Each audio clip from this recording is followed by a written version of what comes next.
Jean Reynaud. Meus amigos, quanto esta nova vida é magnífica!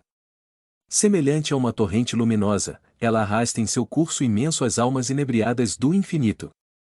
Após a ruptura dos laços carnais, meus olhos abrangeram os novos horizontes que me cercavam e desfruto das esplêndidas maravilhas do infinito.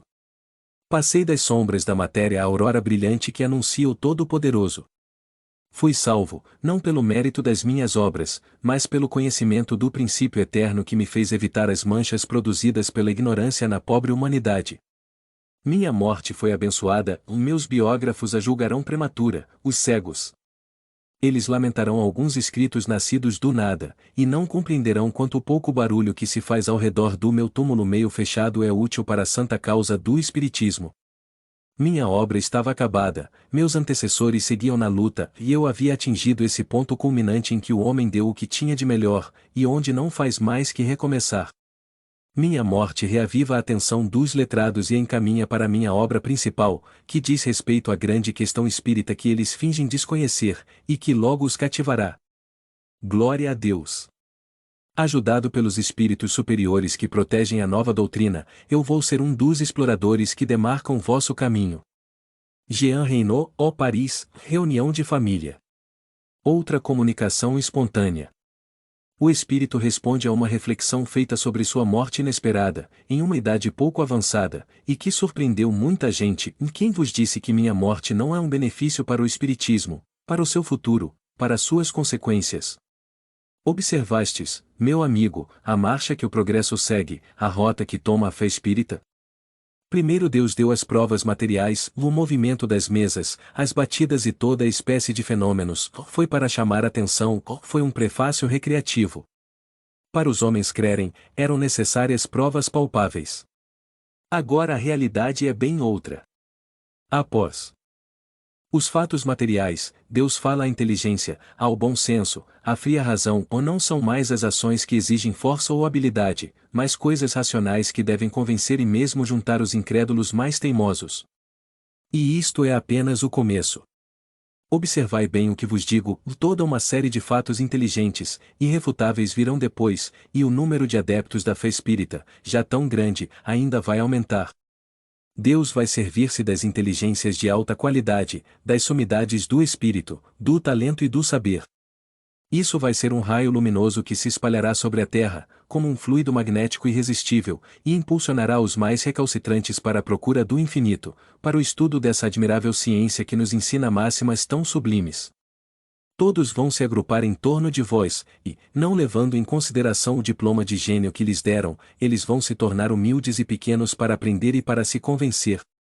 Depois, mais tarde, quando estiverem bem instruídos e bem convencidos, eles se servirão da sua autoridade e da notoriedade do seu nome para avançar ainda mais longe e alcançar os últimos limites do objetivo que vos propusestes, a regeneração da espécie humana pelo conhecimento raciocinado e profundo das existências passadas e futuras. Eis a minha sincera opinião sobre o estado atual do Espiritismo. Bordeaux, Revocação. Acolho com prazer o vosso apelo, Senhora. Sim, tendes razão, a perturbação espiritual, por assim dizer, não tem existido para mim, e isso respondia ao pensamento da médium, exilado voluntariamente sobre vossa terra, onde devia lançar a primeira semente séria das grandes verdades que envolvem o mundo neste momento. Sempre tenho tido a consciência da pátria, e rápido me reconheci no meio dos meus irmãos. P. Agradeço-vos por terdes desejado vir, mas não acreditei que meu desejo de conversar convosco tivesse influência sobre vós. Necessariamente deve haver entre nós uma diferença tão grande que penso nisso somente com respeito.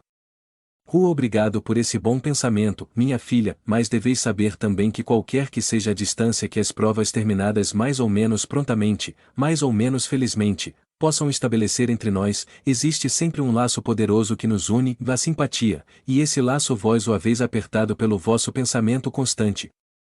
P. Embora muitos espíritos tenham explicado suas primeiras sensações ao despertar, teríeis a bondade de me dizer o que experimentastes ao vos reconhecerdes, e como ocorreu a separação entre o vosso espírito e o vosso corpo. Ocorreu como para todos. Senti aproximar-se o momento da libertação, porém, mais feliz que muitos outros, a separação não me causou aflições porque conhecia as suas consequências, se bem que fossem ainda maiores do que eu pensava. O corpo é um obstáculo às faculdades espirituais, e, quaisquer que sejam as luzes que se tenham conservado, elas sempre são mais ou menos ofuscadas pelo contato da matéria. Adormeci esperando um feliz despertar, o sono foi curto, a admiração imensa. Os esplendores celestes, expostos aos meus olhos, brilhavam intensamente. Meu olhar, maravilhado, mergulhava na imensidade desses mundos dos quais eu afirmara a existência e a habitabilidade. Era uma miragem que me revelava e me confirmava a verdade dos meus sentimentos. O homem quando fala, ainda que se creia seguro, muitas vezes tem momentos de dúvida, de incerteza, no fundo do seu coração, ele desconfia, se não da verdade que proclama, pelo menos dos meios imperfeitos que emprega para demonstrá-la.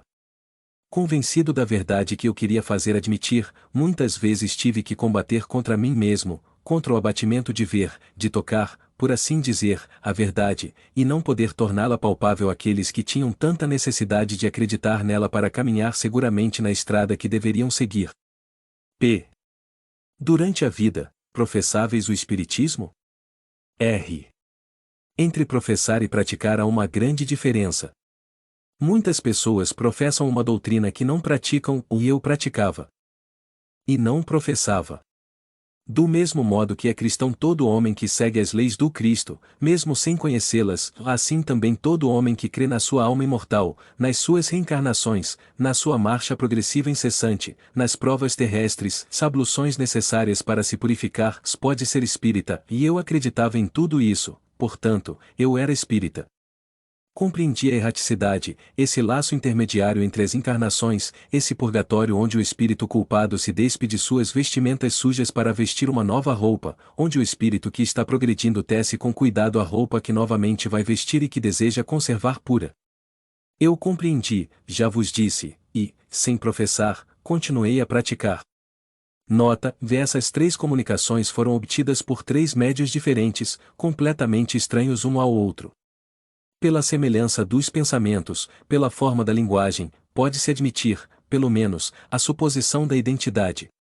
A expressão tece com cuidado a roupa que novamente vai vestir, é uma agradável figura que mostra a solicitude com que o espírito que está progredindo prepara nova existência que deve fazê-lo progredir ainda mais.